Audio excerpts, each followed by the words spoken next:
Hey everyone, welcome to What's in the Box, episode 2, part 3. Now we're going to go look at the MXR 5150 Overdrive pedal.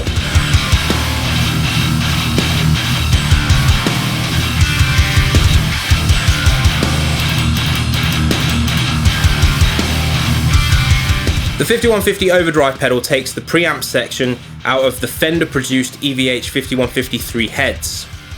So let's talk about the presentation. As with every MXR product, it's packaged really well and looks great. So I'm not going to discuss anything else about that. So let's move on to the quality. What were my initial reactions when I got the pedal out of the box? Again, with MXR, everything that you can come to expect from them. The product looked great. The finish of the product was really good. I didn't take a look at the guts on the inside, but I'm sure it's finished to a very, very high standard. So moving on to setting up. Really simple. You have an input jack, an output jack, and a 9-volt jack, with the ability to use a 9-volt battery in the back of the pedal. So let's talk about the features. It has a set of 5 main controls. You have your gain control, your 3-way equalization comprising of bass, middle, and treble, and an output knob. On the far left-hand side of the pedal, there is a small translucent knob that acts as a gate control, and this translucent knob will turn yellow when the gate is activated. On the far right hand side of the pedal, we have a switch that can activate the boost control. This will send the pedal into an even heavier metal territory. Use with caution. So let's see how it sounds. So initially when I plugged in this pedal, I plugged it into the front end of my Mesa Boogie dual rectifier head, going through a 4x12 cab and mic'd up with some SE Electronics mics, but honestly I thought this pedal sounded terrible in the front of my amp. So I took a different approach and decided to try and see what it sounded like if we dedicated it as just the preamp. So for this I'm plugging directly in to the MXR 5150 Overdrive with my Minez DeVell 6-string Elite model with Seymour Duncan P-Rail pickups. The 5150 is going out to the 2 Notes Torpedo Studio, and I'm using the power amp emulation on there, which is emulating a 6L6 power amp. And for the cab IR, I am using the Caliph C90 model, mic'd up with a Ribbon 160 and an SM57, with the SM57 on the back of the cab. So check it out.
So now let's move on to the purpose. As I said with the Horizon devices review that I did, the overdrive market is completely saturated with thousands of options.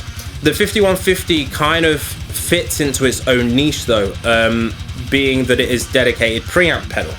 So, you know, you could have a bunch of different of these preamp pedals that you could plug into a power amp or into the 2NH Torpedo Studio. So you could have a different preamp for your clean sound and a different preamp for your distortion sound and switch between them. So let's get on to my summary of this pedal. I'm actually completely blown away by it, mainly because even though I love the sound of the 5150 heads, I never quite liked how they felt. You know, I can appreciate that amp a lot, but when it came to me playing it, it just wasn't really my thing 100%. I'm more into a drier sort of sound, which ironically this pedal actually does better than the head. Really impressed with how it sounds, so I'm going to give this a 4 out of 5 again. And the only reason for the 4 out of 5 is because I thought it sounded absolutely dire in the front end of an amp. Maybe this should be highlighted on the pedal. Instead of being called the 5150 overdrive pedal, it should be called the 5150 preamp pedal. I still have a couple of pedals from my What's in the Box episode 2 to check out. I have the Echoplex delay pedal, the reverb pedal, and the mini volume pedal, which I'm going to get on with in the next coming days. Keep an eye out for What's in the Box episode 3, some covers, maybe show you guys some downpicking techniques and stuff like that. If you guys like what you see, please subscribe to my channel and spread the word. I've been John Browne. I'll see you later.